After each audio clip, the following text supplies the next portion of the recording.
মধ্যপ্রাচ্যের পরিস্থিতি ক্রমেই নাজুক হয়ে যাচ্ছে দর্শক। সর্বশেষ খবর যেটি এসছে তাতে বলা হচ্ছে আক্রান্ত হওয়ার জবাবে দুবাই, সৌদি আরব, কাতার সহ মধ্যপ্রাচ্য জুড়ে ইরানের তীব্র হামলা।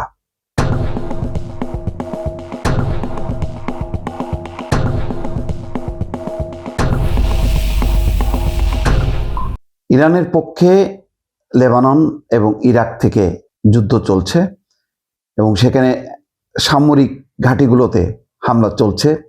ইরাক প্রান্ত থেকে আমেরিকা এবং লেবানন প্রান্ত থেকে ইসরায়েল। ফলে তীব্রতা বাড়ছে, ছড়িয়ে যাচ্ছে দিনকে দিন। যুক্তরাষ্ট্র এবং ইসরায়েল অব্যাহত হামলা চালিয়ে যাচ্ছে ইরানের রাজধানী তেহরানে। শুক্রবার এই যুদ্ধের 14তম দিন, তার মানে 2 সপ্তাহ হয়ে গেল। এদিন ইরানের কাশান, ইস্পাহান, কোম এবং আরাকে হামলা হয়েছে। তেহরানের নিরাপত্তা বিষয়ক স্থাপনা এবং বাসিস মিলিশিয়াদের লক্ষ্য করে ড্রোন হামলা হয়েছে। জবাবে Islamic Revolutionary Guard Corps IRGC পাল্টা হামলা করেছে। তারা বলেছে ইসরায়েলকে টার্গেট করে তারা 44টি হামলা করেছে। এখানেই শেষ নয়, মধ্যপ্রাচ্য জুড়ে ইসরায়েল এবং মার্কিন লক্ষ্যবস্তুতে তীব্র হামলা করেছে ইরান। দুবাইয়ে ক্ষেপণাস্ত্র নিক্ষেপ করেছে তারা।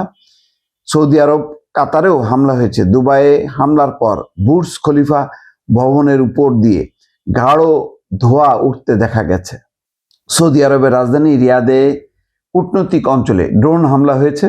তবে সৌদি প্রতিরক্ষা মন্ত্রণালয় বলেছে রিয়াদে কূটনৈতিক অঞ্চলের দিকে অগ্রসর হওয়ার সময় একটি ড্রোনকে গুলি করে ভূপাতিত করা হয়েছে। এর আগে মন্ত্রণালয়ের এক মুখপাত্র দাবি করেন তারা দেশটির মধ্য এবং পূর্বাঞ্চলে আরও 8টি ড্রোন গুলি করে নামিয়েছে। ইরাকি গোষ্ঠী মার্কিন সামরিক বিমান ধ্বংসের দাবি করেছে। ইরানের খাতাম আল আনবিয়া সেন্ট্রাল হেডকোয়ার্টার শুক্রবার ঘোষণা করেছে ইরাকি রেজিস্ট্যান্স ফোর্স যুক্তরাষ্ট্রের জ্বালানি সরবরাহকারী একটি যুদ্ধ বিমানে আঘাত করেছে। খাতাম আল আনবিয়ার এক মুখপাত্র দাবি করেছে ইরাকের পশ্চিমাঞ্চলে ইরাকি রেজিস্ট্যান্সরা তাদের আকাশ প্রতিরক্ষা ব্যবস্থা ব্যবহার করে মার্কিন ওই বিমানে আঘাত করেছে। এতে বিমানটি বিধ্বস্ত হয় বলে দাবি করেছে তারা। এই খবর দিয়েছে ইরানের বার্তা সংস্থা তাসনিম। ওই মুখপাত্র আরও দাবি করেছে বিমানের সব আরোহী নিহত হয়েছেন। এদিকে শুক্রবার ক্ষেপণাস্ত্র হামলায় দুবাইয়ের ভবনগুলো কেঁপে ওঠে। বিস্ফোরণের বিকট শব্দ শোনা যায়। এরপরই আকাশে কালো ধোঁয়া দেখা যায়। বার্তা সংস্থা AFPর একজন সাংবাদিক ওই বিস্ফোরণের শব্দ শুনতে পেরেছে। এদিকে সৌদি প্রতিরক্ষা মন্ত্রণালয় বলেছে দেশটির পূর্বাঞ্চলে 2টি ড্রোন হামলা হয়েছে, তবে তা প্রতিহত করা হয়েছে।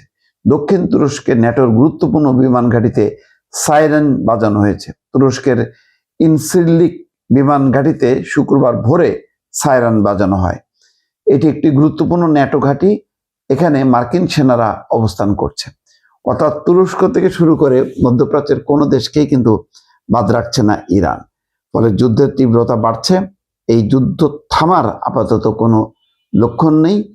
ফলে একটা ভয়ঙ্কর সংকটের দিকে এগোচ্ছে। বিশেষ করে জ্বালানি নিরাপত্তা একেবারেই নেই বললেই চলে।